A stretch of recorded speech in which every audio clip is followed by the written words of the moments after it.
ci xew-xewu jamono di fàttaliku noonu Alaaji Njaga Mbay àndandoog Alaaji Mouhamadou Kandji salaamualeykum. aleykum salaam Boubacar maa ngi lay nuyu bu baax di la ziar nuyu Ibou Fall nuyu également suñuy auditeurs suñuy téléspectateurs ak suñuy internautes amaat nañu mbégte ànd ak ñoom ci xew-xewu jamono.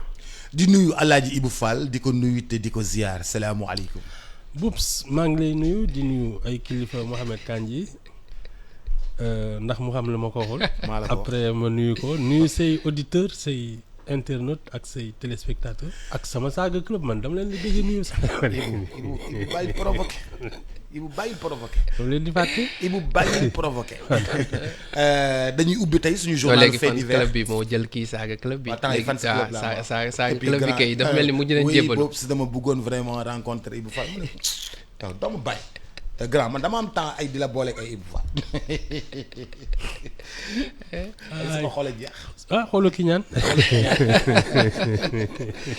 Mouhamadou Kandji ñu ubbi suñu journalu fait divers. alors ñu tàmbalee ko ak liggéey bi nga xamante ni marine nationale def nañu ko Boubacar ak seen patrouilleur bi di le Fouladou xam nga ni démb def nañ ci communication ak benn bateau boo xamante ni jàpp nañu ko ci les eaux internationales à 150 kilomètres ci fi nga xamante ni moom moo di Ndakaaru bateau bi nag bi ñu ko xoolee dañ ca fekk li nga xamante ni moom moo di cocaïne lu jege disons 3 tonnes parce que 2 tonnes 975 mille kilogrammes la loolu nag buñ ko xaymaa ci koppar daanaka bu néewee ba néew dina egg ci 125 milliards maanaam téeméer ak ñaar fukk ak juróomi milliards ci bu néewee ba néew ci ñi nga xamante ni ñoom la ñu fekk ci biir nag am na ca kenn koo xamante ni doomi Sénégal la waaye itam am na ca ay Nigérian ak ay Cap-Verdien donc jamono ji ñoom ñu ngi wéyal li nga xamante ni moom moo di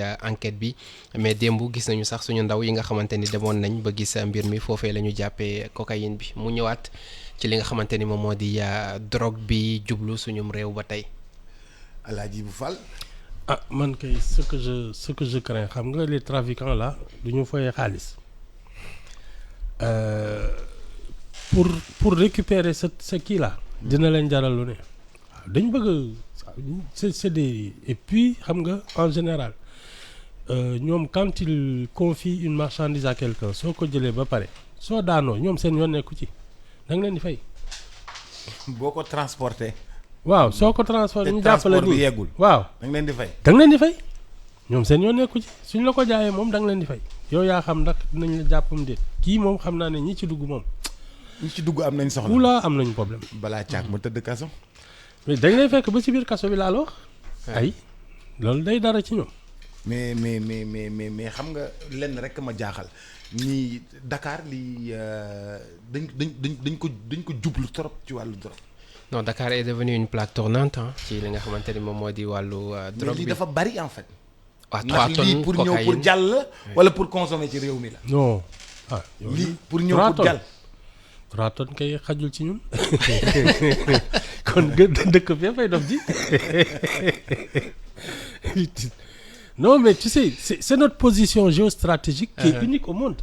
loolu mooy wax ji yow kii Amérique latine la ñuy janool ak États-Unis soo bëggee dem en Europe tu passes par là transit boobu soo bëggee jàll dëkku arabe yi tu passes par le Sénégal tàllal on a une position géostratégique unique qui génère de l'économie léegi nag lii moom c'est une économie souterraine mais ñun fii ñu situé ci àddina mais attends suñu amoon tuuti esprit d'initiative mais l'une des plus grandes flottes commerciales au monde ñoo koy yor ak transport maritime de personnel de passagers ñu koy xanaa dañuy nelaw gaa yaa ngi koy utiliser bu baax suñu position géostratégique trafiquants yi ñu ngi ci bu baax. waaw ñun rek ñoo ko utiliser ñun daal amalul njëriñ à part dem plage defoon ci leen. te plage yi sax yi ciy gis bëreetu la. parce que léegi yu si bëri privatisé nañ ko. dañ ko tabax ay bâtiment ba mu jeex. non mais c'est une affaire très sérieuse nag c'est très sérieux. non kii ñi ci dugg. problème la ñu am je te dis mais lii bu yegg si woon nu muy génnee port nu ñu koy stocké nu ñu koy wàccee yi jot a jàll Non, bokk ça- xam nga ça bii va- dañ ko jàpp non Ibou non c'est sérieux xam nga bii dañ ko jàpp yi jot a jàll kon mi ngi si biir dëkk bi non moi je pense que c'est surtout pour du transit hein day jàll. day jàll waaw. waaw je pense que c'est parce que y a des autant de drogue c'est pour les pays d'abord il y a beaucoup de monde. ñun on n'est pas nombreux. ba pare nag il faut pouvoir d'achat la laaj. waaye surtout. donc c'est non lii kay suy tas xëy na ci continent bi yëpp lay tas wala muy jëm Europe wala ay arabes ak yooyu. jaar ba Les fi pays- jógee Europe les pays arabes waaw yooyu la ñoom ñoo am yooyu xaalis. lii de moom bari na day waaw romb. transit bi lañ gën a gëm parce que boo xoolee waaw. même ñoom bi ñu lay wax dañ naan la ci li ñuy tuddee les eaux internationales. Ouais, foofu ouais, la ñu dafa doon romb. taxawalee li nga xamante ni moom moo di bateau bi ko def donc ce qui veut dire que ni peut-être doon na jàll. alors beneen question bi am solo bi nga wax léegi mooy liy dugg ci biir réew mi nag parce que bon yenn saa yi nga dégg ñu ne jàpp nañ nit ak quelques grammes ak yooyu noonu. souvent même on se pose la question loolu nu mu mënee nekk mais bon cocaïne ñëpp xam nañ ni du n'importe quelle drogue quand même. Et puis lu mu ndaw mën na def ay dégâts am na expérience bu ñu fi dundoon yàggul dara ci temps wu couvre-feu bi donc loolu aussi ci ñan lañ koy destineel il faut nga mën ko jënd déjà. te ñun bu ñu xoolee suñu réew mi xëy na peut-être ñi nga siy mën a jënd bariwuñ trop donc yooyu yëpp nekk na mbir yoo xamante ni ci lu ñu war a taxaw la mais quand même Céline bu toll nii dana poser plusieurs questions parce que Ibou Fall souvent daf koy wax ñu ngi jëm ci exploitation pétrole ak gaz donc yooyu yëpp ay mbir la yoo xamante ni day attirer yi ni mel. donc Mafia. il faut mafia bi exactement il faut ñu taxaw ci préparer wu tant sur le plan sécuritaire mais également sur le plan humain ak éducatif ci ñi nga xamante ni ñoo di xale yi. am na solo day na waar nañ jàll ci bi ci des parce que lii moom bari na alors bi ci des ma amee xaalis ma amee xaalis beñe laa koy jënd léegi que ma koy jëndee ay ma jëndee ko da ngay poñse. akara day xam nga poñse. akara akara da ngay man poñse. ay pain akara laa koy jëndee man du ma ko jëndee affaire yi ñu ne jaay ay héroïne ak yooyu man ay pain akara laa koy jëndee wala ma jëndee ko pain pastel mais am na ñoo xam ne pain akara mooy seen drogue ñoom Birane Cissé. waaw mais pain akara xam nga du la kii ah du la mandiloo ah waaw man yii wala nga jëndee ko mbiskit ak soow poñse ko bàyyi ba mbiskit bi fu ñaaral ay ngay jëndee ay héroïne xalaatuma ko jàll ci bis topp mu ngi noonu alors bi ci topp muy marché Petersen gis nañu ko également lakkaat démb ñu gis image yi yu bëri ci ay oto ak ay cantine jaaree fa yàqu ñenn ci ñi nga xamante ni ñoom ñooy sinistré yi nee nañ ñàkk nañu ay millions yu bëri ñenn ñi sax ni di wax ni moom kay xanaa peut-être milliards la ñuy wax mais muy ñëwaat ci mbir bi parce que gis nañ ni du benn yoon du njëkk yoon du ñaari yoon souvent dañuy nemmeeku incendie ci marché bu Petersen bon ni nga xamante ni noonu la ñu nekkee ñu baal ma tuuti ci anarchie bi nga xamante ni am na ci peut-être mën na ko expliquer mais souvent on se pose la question ana lan mooy taal suñu marché yi parce que donte Petersen jot na wàllam mais xam nañ également ay Touba Kaolack Ziguinchor Tambacounda ñoom ñëpp également jot nañu seen wàll mais marché Petersen lan moo tax souvent ñu fay nemmeeku xeetu incendie yi nii man de gëm naa ne désordre bi la rek. désordre. Ah ouais.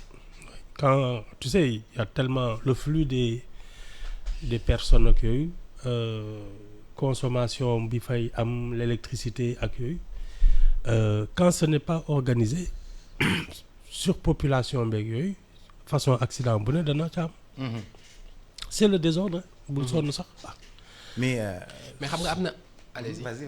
am na benn audit bu Macky Sall lancé woon mooy jamono bi nga xamante ni mbir yi dafa tegaloo woon sur les incendies waa bu Ziguinchor marché bu Ziguinchor lakk marché bu Petersen ñëwaat tegu si mais exactement am na benn audit bu ñu lancé woon et su ma juumul yàggul dara même ñun ñu ngi doon defaat suivi boobu noonu audit boobu noonu ne woon nañu noppi na mais li ci tukkee woon dëgg anamu est-ce que appliqué nañu ko ça c'est un deux mu ñëw ci problème mu suivi parce que gis nga am na benn moment bu Petersen lakkee woon am na ay mesures yu ñu jëloon boobu si je ne me trompe Fofana moo nekkoon urbanisme donc am na yi ay mesures yoo xamante ni jëloon nañu ko pour remettre de l'ordre ñu gis ni du mat un mois noonu la ñuy gisee wàcc ñi nga xamante ne désencombré nañ leen ak yi ni mel tey jaaraatal Liberté 6 nga jaaraat ci yeneen points yi nga xamante ne jël nañu ko on peut prendre des décisions tey mais bu subaa mu mel ni mësuñu ko jël dafa mel ni dañu nekk dañuy retrouver wu ci désordre bi nga xamante ne ci la ñu nekk.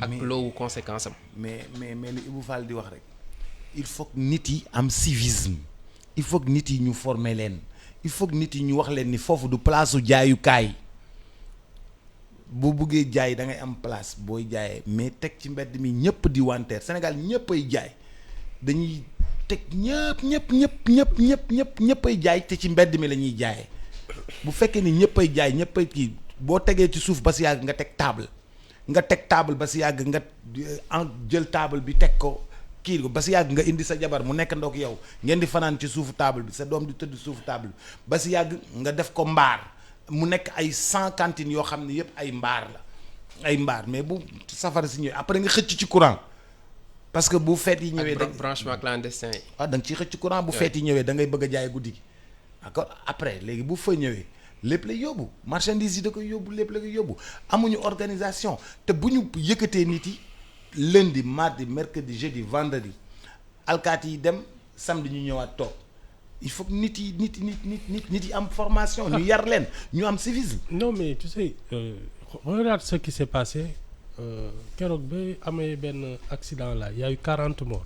6 kilos. 6 kilos. oui loolu ci semaine bi gars yi def fi nga dem conseil xaw ma lan. interministériel ratatati jël ay mesures ci tàng.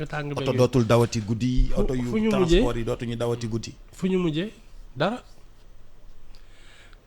tu sais ñun dañu foog ne démocratie c'est de l'anarchie c'est pas vrai c'est le respect de l'ordre et des règles qui font une démocratie su dee ñun dañu foog ne parce que on est en démocratie fu ñu neex la ñuy lal fu ñu neex la ñuy defee lu ñu mais ça ne marche pas comme ça il faut que je dis il faut de plus en plus militariser cette société-là nga xam ne tout le monde marche droit parce que sinon ñooy tooñ suñu bopp rek parce que yi ci bëri y a des gens qui s'installent comme ça c'est des trucs sauvages là habitat sauvage léeg-léeg ñu traficoter pour am courant léeg-léeg kii nu mu tudd ay kiiwu pétrole yooyu lampe pétrole la ñuy taale lampe tempête wala ñu ut ay sondel waxuma la ay ànd ak ay lu ne pante yi foofu le désordre mais de temps en temps foofu day tàkk ça c'est clair mais ñun sous prétexte qu'on est en démocratie les gens installent l'anarchie toog di xool te loo ci def ñu ne la non nous sommes en démocratie c'est pas vrai c'est ça l'idée qu'on se fait de la démocratie c'est ça qui n'est pas juste mooy li ñuy wax ci formation civique ak yooyu il faut qu'on sache ce que c'est mais dañuy nax suñu bopp. mais dama bëggoon laaj Ibou Fall benn question rek. oui Ibou Fall su fekkee ni man dama dëkk ci kaw gi su ma liggéeyee 3 mois de tool 9 mois yi bayuma ko damay ñëw Ndakaaru jënd ay dàll jaayaat jënd ay yére jaayaat pour entretenir sama famille ah mais bu ma ñëwee mënumaa am li nga xam ni moom moo di. place néeg sax doo ko am léegi damay dëkkandoog sama ay cousin wala sama ay mbokk yu nekk fii ba noppi nag di jaay biir Ndakaaru di jënd di jaayaat di dem di jënd di jaayaat di débrouiller biir Ndakaaru mais je suis obligé me survivre boops waaw ñun ñoo tooñ suñu bopp gis nga il suffit d'aménager les terres pour que ñi mën a béy di béy toute l'année c'est pas normal qu'il y ait que 3 mois d'hivernage. Oui. loolu moo jaaduwul fii normalement chaque centimètre de terre war nañ ko mën aménager ba nga xam ne toute l'année da ngay béy. waaw parce que ay irrigation la yooyu on a du soleil toute l'année mais attends c'est que ñun ñoo dañ ko faay daalul mais en principe ce devrait être une de nos priorités fexe ba paysans yi di béy toute l'année. am ay 3-4 récoltes dans le truc su dul ay fruits di ay légumes wala ay tout ce que tu veux mais il faut qu'on travaille tout le temps mais dëkk boo xam ne tu travailles 3 mois tu as 9 mois de vacances loolu foo ko mos a gis. ba pare bëgg développer. non. loolu dafa may inspirer l'affaire Ndingler ñi nga xamee ni noonu la ñu bëggoon a exploiter li nga xam ni moom moo di ay exploitation agricole comme yu am Brésil defoon ko Ndingler ça veut dire tout simplement que c'est possible. mais xam nga moi je pense que tu sais il y a eu une mauvaise approche humaine de cette affaire. parce que nag am na ci ñoo xam ne soo jëlee seen suuf même si tu as payé et tu es en règle mais rey nga leen. parce qu'ils n'ont que ça. le gars il aurait dû être plus généreux aménager affaire bi ne paysans yi man tous les trucs lii laa soxla telle tonne de ça je veux il les fait travailler bañ a jël seen suuf mais tu peux aménager et les faire travailler parce que le plus important c'est la production mais mënoo ñëw même si tu as l'argent tu es en règle boops nangu ay suuf yoo xam ne ay villages entiers dañuy toog di jaaxle moi je trouve que c'est pas humain. oui mais man lu may wax foofu mooy bay fa c'est possible. mais bien transformer fa c'est possible. mais c'est de l'entreprise def fa verdure c'est possible. c'est de l'entreprise indi fa ndox c'est possible. ah oui mais loolu kay c'est possible. léegi ñun dañoo am suuf yu bëri. fu ci bëri ci Sénégal xaw Ibou Fall souvent day wax ni bëri na fii suñu suuf yi boo fi tafli woon sax nit sax ci.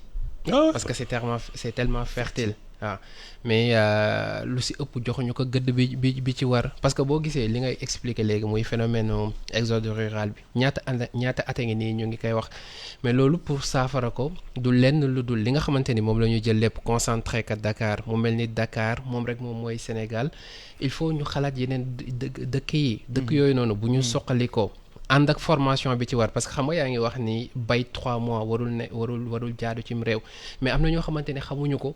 xamuñu fan la ñu war a mën a jaar ba bay année bi yépp. xamuñu également bu loolu noonu bu ñu ko defee lan la leen mën a indil parce que gis nañu même ñi nga xamante ni ñooy yëngat ci bayum dër di maraîchage ak yi ni mel. après problème yi nga xamante ni moom la ñuy jànkonteeloon. donc tout ça demande une certaine préparation une certaine formation mais également investir ci gox yeeg goxaan yi comme ni ñu koy defee ci Sénégal ba tey jii nii jeune bu ci bëri du nangoo bàyyi fu mu dëkk ñëw di buuxante ci Dakar bu métti bii nii. xam nga ñun le premier la première faiblesse de notre système on revient aux fondamentaux mais c'est l'éducation il faut une école rurale gis nga Boubs l'école sénégalaise ne produit que des administratifs les bureaucrates ak yooyu or nous notre vrai problème c'est d'avoir une école rurale qui enseigne les métiers de l'agriculture et les métiers de l'artisanat élevage ak yooyu gis nga loolu mooy tax nit ñi jël conscience de l'importance de ce qu'on a des terres on a tout mais on n'en a pas conscience te loolu jàng moo koy mën indi c'est l'école rurale il faut une école qui apprend aux gens ce que c'est qu'être agriculteur mu jeex te loolu c'est la majorité de la population dëkk yi nii moi je suis convaincu que pour les capitales régionales ak peut-être Dakar certains trucs mais gis nga la majorité de l'école doit être une école rurale une école qui te fabrique des paysans des artisans ak yooyu nga xam ne ñoom 15 ans ñu commencé liggéey on n'a pas besoin de tous ces administratifs là c'est une école rurale qu'il nous faut am na ko doon wax tey il faut ñu mën ki ñi nga xamante ni parce que xam nga lu ci bëri fii ci métier yi ñuy def looy donn la tey bu dee tëgg da ngay juddoo ci kër gi waajur yi nekk ay tëgg mënoo lu mucc ci mbaar mi bu dee cordonnerie yi noonu lay demee également bu dee tëgg sabar également noonu lay demee da ngay judd fekk galañ bi ci kër gi boo nekkee xale ngay commencer dem alors pourquoi mënuñu dem tey ba niñ koy defee ci yeneen dëkk yi nga xamante ni lakk mburu sax da nga koy jàng bien sûr parce que tey boo juddoo nonali dëgg la am na solo mais fekk également am xam-xam bi nga xamante ni moom la ñu koy defaree loolu moom moo ci ëpp solo parce que dañ nekk ci monde boo xamante ni de plus en plus mënatuñu nekk fi ñu nekkoon il y a de cela 50 ans ou 40 ans il faut ñu mën a évoluer et ça formation bi ci la bokk tàggat ndaw ñi ci la bokk et loolu daf lay régler problème yu bëree bëri chaque année ñu ne nañu désencombrer Dakar nañ lañ koy désencombrer bu dee lu ëpp ci li yaakaar lu ci dëkk bi fii la nekk nit ñi il faut ñu ñëw ba pare gis nga l'industrialisation dont on parle là oui ça commence par l'artisanat parce que c'est toujours les petites fabriques là qui se terminent en gigantesque industrie. Mais ça, c'est une culture, c'est la culture du travail. Et c'est ça l'école rurale. Mais si dès da nga bëgg a toog ñun ñëpp on veut être des bureaucrates, mais on va mourir de faim, c'est tout. C'est aussi bête que ça. Il y a une vraie révolution à opérer dans ce secteur-là. Loolu moom c'est terrible parce que dafa mel ni ñun on a tellement de possibilités que l'état de ce pays-là, il y a pas d'excuse. Il y a pas d'excuse. est-ce que non ouais. war nañoo góorgóorlu de. ma xam ni kat suuf si yëpp suuf yoo xam ni kenn du ko laal te ñu boo fa defee ndox rek loo fa xoolal chinois yu bëri fii la ñuy bayee gis nga seen affaire yi nekk fii si ginnaaw. fii la ñuy bayee am seen chou yu rafet di ko distribuer ci ambassade yi. am seen i chou-fleur yu rafet am seen i soble yu rafet te chinois yi fii lañ koy bayee def ko ci ay kees. di ko distribuer. ñun ñu toog di am ay problème ñeneen ñi nekk ci vallée bi fii la ñuy bayee ñeneen ñi fii la ñuy bayee étranger yu bari dañ fiy bay ay affaires yoo xam ne yow da ngay tiit booy dem si yoonu Thiès bi xoolal sa droite boo jëlee péage bi xoolal ñooñu loolu ñuy bay quelle que soit la période mais ñun on n'y arrive pas. mais xam nga lan la ñuy ëppalee ñoom déjà dañ leen ko jàngal luñ jàng la mu bokk ci seen formation. ñaareel bi également lu trop souvent mbir yi ci ñoom lay gën a yombee que ci ñun parce que fii dañ la koy wax tey Boubacar day jóge Chine ñëw pour ñu jox ko ay terre mooy gën a yomb que ñu jox ko un Mohamed Kandji bi nga xamante ni moo ngi fii nii. donc ça aussi c'est un problème. te loolu problème mu gouvernance la. mais li ci ëpp solo mooy jàngal bi muy la formation ñoom xam nañ fan la ñu war mën a jaar pour exploiter terre yooyu noonu. tey bu ñu bayee fii lii nii lii lañ ci mën a am nii lañ koy defee nii lañ koy jaayee. donc ça loolu aussi dafa laaj minimum d'expérience et de formation. boolee ci itam ñu yombal li nga xamante ni moo di accès ci wàllu terre yi. yenn financement yi également ñu mën leen ci jàppale gëm naa ne bu ñu ko defee ñu ci bëri dinañ liggéey. te muy dëgg. bu ci topp. alors ñu ñëw ci bi nga xamante ni Saint-Louis la xewee ak une histoire li nga xamante ni moom moo di affaire bëgganteeg yi ni mel ñaari nit xeex ci alors kenn ki moom day dawal moto ki ci des. mais grand affaire bëggante ak yu ni mel mooy la. ah bon c'est l'histoire. Ibou son wolof là il est calamiteux hein. non wallaay daf ñuy bëgg a nax wax jaaraatal ci wax ji kay moo gën. affaire bëgganteeg yu ni mel. waaw alors nan la demee mooy ñaar lañ ñaar kenn ki nappkat la ki ci des moom day dawal moto ki nga xamante ni moom mooy di dawal moto doon génn ak benn xale bu jigéen. mais ñu toog ba mu yàgg bàyyante ci ginnaaw gi ci la soupçonné. kii dawal moto bi daal mu ngi bëri ay tànk ci kër ga ci la ñu dajee ñoom ñaar xeex bi ñu xeexee ki nga xamante ni moom moo di nappkat bi jam ko paaka ba foofu la keneen ki jaaree fa ñàkk bakkanam di xool seeni at mu ngi nekk ci 23 ans 22 ans alors ñu ñëwaat si li nga xamante ni moom moo di violence bi surtout ci ndaw ñi parce que saa bu ñu jotee boo saa gënul bakkan rocc. waaw léegi xale yi nag dañuy armé wu bu baax nag. waaw fi jamono toll xaral yi dañuy yore ay armes fu ñu toll xale bu moo tax gisoo làmb bu amee wala dara bu amee. wala police bu la arrêté nga yore scooter lu muy njëkk a def mooy palper la. fouiller la waay fouiller génnee si yow béjjén la génnee si yow arme blanche wala génnee ci yow paaka bu benn lu mu tuuti genre paaka coupe ongle yooyu nga xam ne da ngay laal rek mu génn. police lu mu si jàpp nag daa bari lool xale yi dañuy armé wu nag yore arme moom. en jamono toll en tout cas nga xam ne agression yi dañoo bari. Boubs nit ku am arme te jàngoo ko yaruñ la. tu es un danger public. moo tax ñii nga xam ne ñoom ñoo war a am ay armes. c'est des gens dont c'est le métier. ñooy les forces de défense de sécurité ak yooyu malheureusement ñun. mais Ibou fi mu jamono toll ñëpp a yor arme blanche de.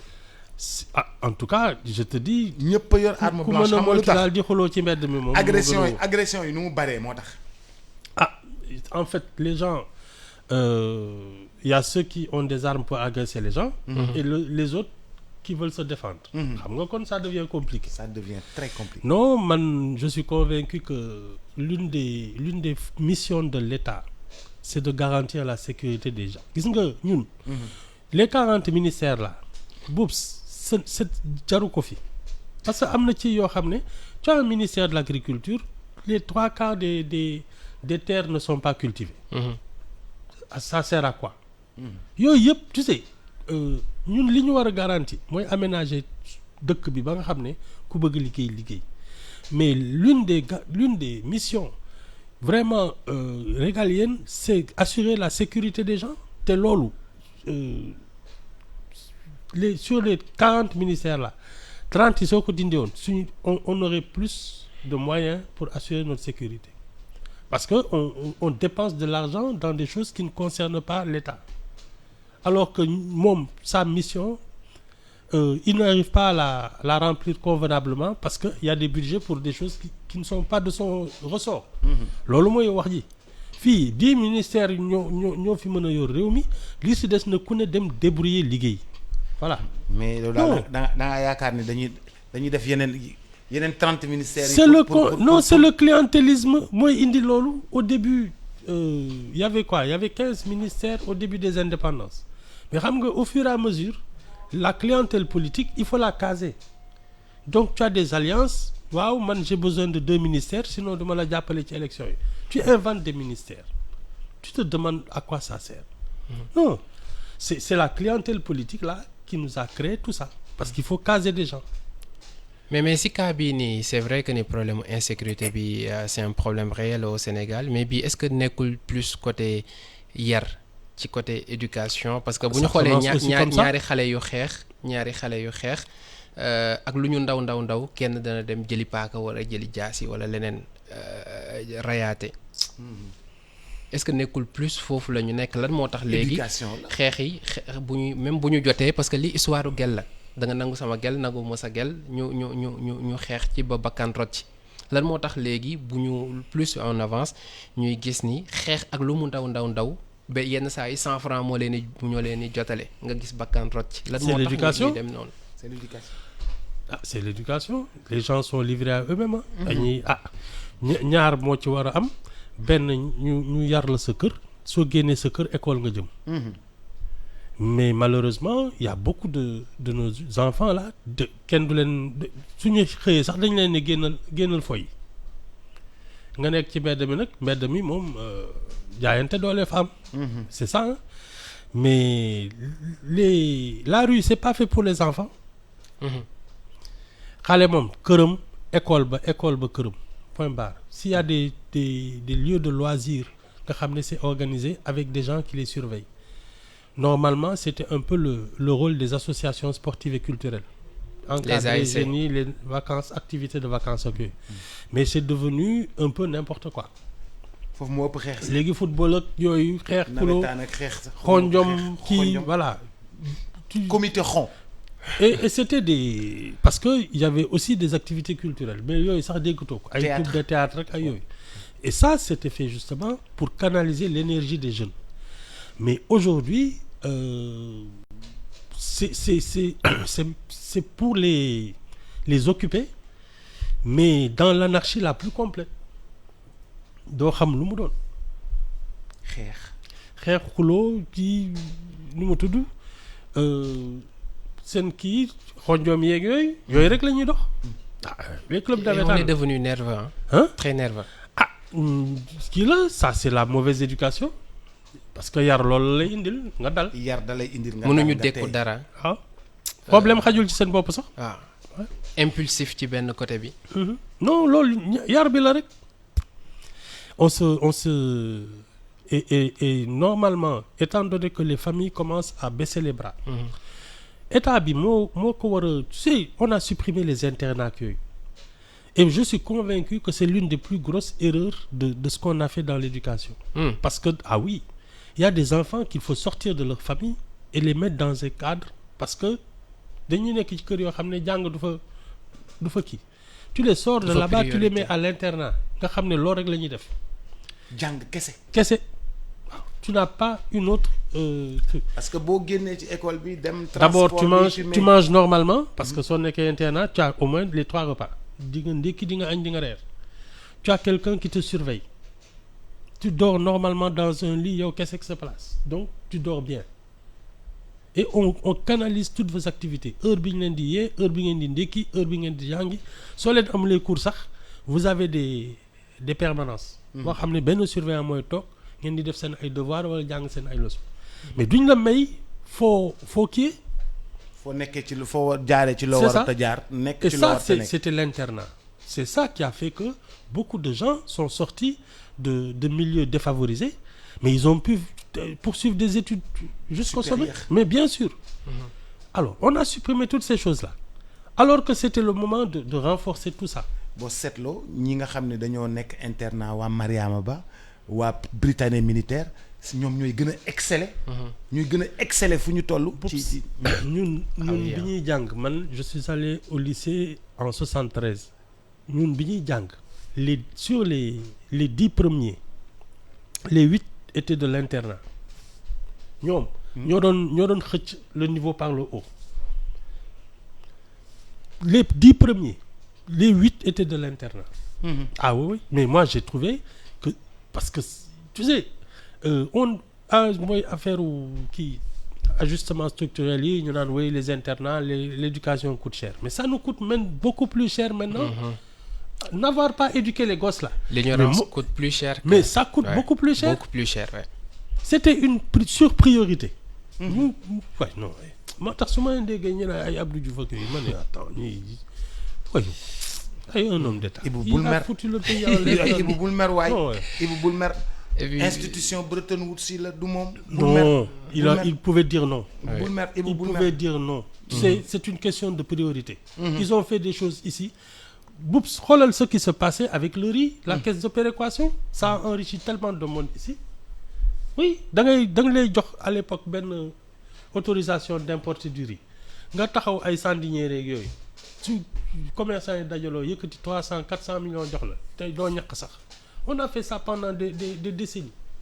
Alors non nga xam ne ñii fi ñu bëggoon dugal seen xaalis xam nañ ko. Voilà.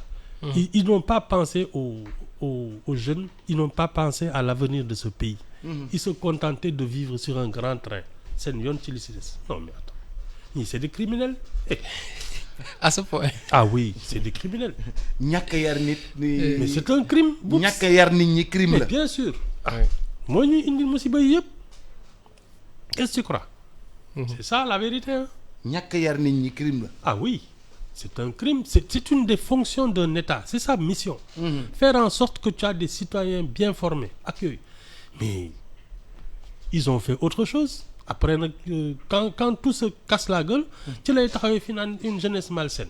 Alors, attends. Il avait fait 18 ans de pouvoir pratiquement. Ah waaw. Premier ministre 70 ba 88 80 nga jël nga nekk président de la République. Donc 18 ans ñi taxoon ci kanamam yëpp il est en partie responsable de ce qui leur est arrivé. Alors et il traite cette jeunesse là de malsaine. Ibou weesu na non Boups man su ma xalaatee ce qu'on a fait de ce pays là parce que c'était juste le moment d'éduquer et de renforcer ça. Ñu seetaan Sénégalais yi ba léegi ils sont devenus un peu n'importe quoi. Non ñii c'est des criminels. jàllal ci bi ci topp parce que tonton Ibou dafa tàng tey. non jàllal ci bi ci topp mere sax bi ñuy jeexalee. ah bi ñuy jeexalee moom itam histoire bi ni mel la parce que chambre criminelle bu Thiès ci lañ ko doon àtte moom il a 28 ans liñ koy toppee mooy faat ki nga xamante ni moom la doon génnal bëggoon ko takk mbir mi 2020 la xewoon ci li mu expliqué nag moo di soxna si dafa ñëw nekk dafa toll ci diggante moom ci la amee ay doute.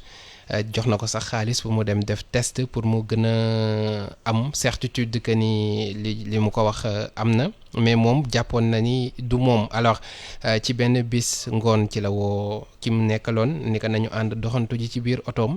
ci ginnaaw gi nag ci la ko secoué un peu ne ko li la dal wax ma kan la nee na si la ko soxna si ne du moom mais ndijaayam la alors nee na ci la ko mer dikkale mu étranglé ko maanaam xoj ko ba mu jaaree fa ñàkk bakkanam keroog la ñu taxaw ci kanamu àttekat bi ki nga xamante ni moom moo di procureur nag li muy sàkku mooy ñu tëj ko giirug dundam. ñàkk sago bi Ibou Fall di wax. ah oui ñàkk sago beeg yar bi rek. c'est tout. yar bi ñàkk sago bi. ak nobante ak yi ni mel. nobante ak yu ni mel. waaw. nobante ak yu ni mel. yooyu moom dafa nekk ay cas yu doy waar. cas yu doy waar moom la yoo ñuy xam ne am xoolal fait divers yi toujours. ah oui bas naa la dégg nga koy wax souvent boo xoolee société ni muy doxee. xoolal ces faits divers. oui c'est fait divers. ñun fii chaque jour yi la ñuy am. nobante nañ jam na ko nobante rey na ko. waaw xeex nañ jam na ko agression sexuelle. waaw xeex nañu drop rey na ko. jàpp nañ. ak escroquerie. waaw ak escroquerie. ñun nag suñu escroquerie nag fan yi nag ci sëriñ yi tamit dañuy naxaate fan yi di. ah seen traite dugg si na. jamono jàmbur yi sonn nañ de. seen traite dugg si na avec les élections là. avec les élections attends oula. ba pare ak Coupe d'Afrique. mais ñaari période yoo xam ne la borom butéel yi. dina am ay candidats yu war a sangu ci diggu Sandaga. je te dis yàlla li de. candidat bu war a sangu diggu marché ci diggu marché. oui ñu ne ko mais boo bëggee am bayre da ngay sangu diggu marché. oui. en tout cas nen ñi commencé waat na fii. nen yi point. non boo bëggee am bayre da ngay sëriñ boobu dafa ay de boo bëggee am bayre da ngay sangu diggu marché. mais normal diggu marché boo fa ñëwee di sangu ñëpp a lay seetaan. danañ la tudd moom. danañ la tudd par force. c'est évident. loolu c'est évident loolu soxlawul nekk danañ sëriñ. la tudd de. man dama lay jox butéel ne la déwal ci célébé yoonu marché bi ci diggu marché bi nga taxaw nga sangu. nga teg nga ñëpp teg di la banque nga teg banque nga sol sa culotte. mais gars yi dinañ jël seen photo léegi léegi. te di nga siiw léegi léegi. je te dis loolu soxlawul nekk sëriñ. seen traite jot na de. nii. oula seen traite jot na. gaa ngi xam nga nag li ma ci neex mooy au lieu nga dem xalaat sa programme tu t'attends un miracle xam nga ku bëgg a falu au lieu nga dem di def say démarche dugg ci koñ yi wax ak nit ñi ak yooyu yow da ngay dem wut benn sëriñ mu naan la ay saraxel laax ak yooyu xam nga ko su faloo su problème ñëwee loolu la koy réglé tam. su problème ñëwee day woo sëriñ. ne ko ban sarax lay def. ban sarax laay def. nga xam ne jeunesse bi dañoo mer ñu ngi toj boutique yi. ban sarax laay génnee pour ñu toog. waay nga dëgg de noonu de lañ nar a yore dëkk sëriñ bi ne ko indil ma juróom-ñaari nag. sànnil ma peetaaw se mu indi juróom-ñaari nag. grève kii naka la ñu rey ko ñu lekk suñu cere ñun. bàyyi leen Ndakaaru ngeen di xeex. grève enseignant yi ban sarax laa ciy def. Ibu wàcc nga. Ibu demal ñibbi grève enseignant yi ban sarax laay génne pour que enseignant yi bàyyi grève transporteur yi ban sarax laay génne. Ibu wàcc nga ba suba ak jàmm. kañ ji wàcc nga ba suba ak jàmm jërë ngeen jëf ba suba ak jàmm. Ibou Fall kooku kan la. d'argent bii di Kpay transfert d'argent par